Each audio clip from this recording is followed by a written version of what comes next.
بسم اللہ الرحمن الرحیم۔ السلام علیکم ورحمۃ اللہ وبرکاتہ۔ ماہ رمضان المبارک کا آج 10واں روزہ رکھنے کی تیاری کی جا رہی ہے۔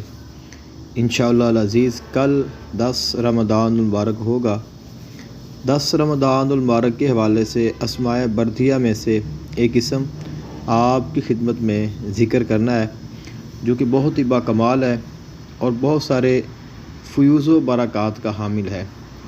10 رمضان المبارک ام المومنین حضرت سیدہ خدیجہ الکبریٰ رضی اللہ تعالی عنہا آپ کا یوم وصال ہے، تو آپ کے ایصال ثواب کے لیے ضرور ہدیہ پیش کریں۔ جو آپ کی استطاعت ہو 2 نفل پڑھیں، درود پاک سورہ فاتحہ سورہ اخلاص پڑھ کے آپ کی بارگاہ میں ہدیہ کر دیں، تو یہ ایک بہترین ہدیہ ہوگا جو کہ آپ ام المومنین حضرت اماں خدیجہ الکبریٰ رضی اللہ تعالی عنہا و علیہ السلام کی بارگاہ میں پیش کریں گے۔ آج کا جو اسم ہے وہ اسم ہے خوتیرن۔ خوتیرن یہ اسم بڑا باکمال ہے اور اس کو آپ نے 1800 مرتبہ پڑھنا ہے، تو اس کے ساتھ آپ کو اس کی برکات حاصل ہو جائیں گی۔ اس اسم کو زوجین کی محبت کے لیے بھی استعمال کیا جاتا ہے، رشتہ داروں اپنے بہن بھائیوں کی محبت کے لیے بھی استعمال کیا جاتا ہے۔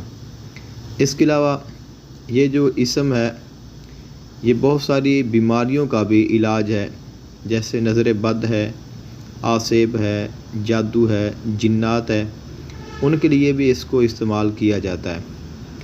اور یہ جو اسم ہے یہ باطنی آنکھ کھولنے کے لیے بھی استعمال کیا جاتا ہے۔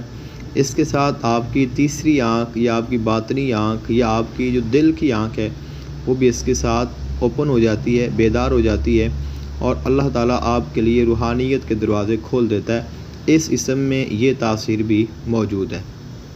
اس کے علاوہ اس اسم میں نیک جگہوں کی خاص کر کے خانہ کعبہ کی زیارت بھی موجود ہے۔ اگر آپ اس نیت سے اس کو پڑھتے ہیں تو آپ کو دوران پڑھائی، دوران مراقبہ خانہ کعبہ کی زیارت ہو سکتی ہے، یقیناً ہوگی، اور اللہ چاہے تو آپ کے لیے یہ جو اسم ہے یہ حج یا عمرے کا سبب بھی بن جائے گا۔ یعنی اگر آپ اس نیت کے ساتھ اس کو پڑھتے ہیں کہ اللہ تعالیٰ مجھے خانہ کعبہ کی زیارت عطا فرمائے، مجھے وہاں کی حاضری عطا فرمائے، تو یہ اسم آپ کو یہ بھی تاثیر عطا فرمائے گا۔ اس کے علاوہ یہ جو اسم ہے اس اسم میں موکل کی حاضری بھی ہو جاتی ہے۔ بہت سارے لوگ اس بات کا شوق رکھتے ہیں کوئی ایسا اسم اسماء برہتیہ میں سے ہو کہ جس کے ساتھ موکل حاضر ہو جائے۔ ہر اسم کا ہی موکل ہوتا ہے، ہر اسم میں ہی موکل موجود ہوتا ہے، کسی کا جلدی ظاہر ہو جاتا ہے، کسی کا جلدی نہیں ہوتا۔ ہر اسم کی ایک تاثیر ہوتی ہے، تو اس تاثیر کے مطابق ہی اس کا اظہار ہوتا ہے، لہذا اس اسم میں بھی موکل موجود ہے، اور اس کے جو موکلات ہیں وہ زیادہ تر جو ہیں وہ مذکر نہیں ہے، تو اس لیے اس کی جو موکلات ہیں، اس کی جو زکوٰۃ ہے، اس میں بہت احتیاط کی ضرورت ہے، لیکن اس میں موکل موجود ہے اور اس میں چیزیں بالکل حاضر ہوتی ہیں۔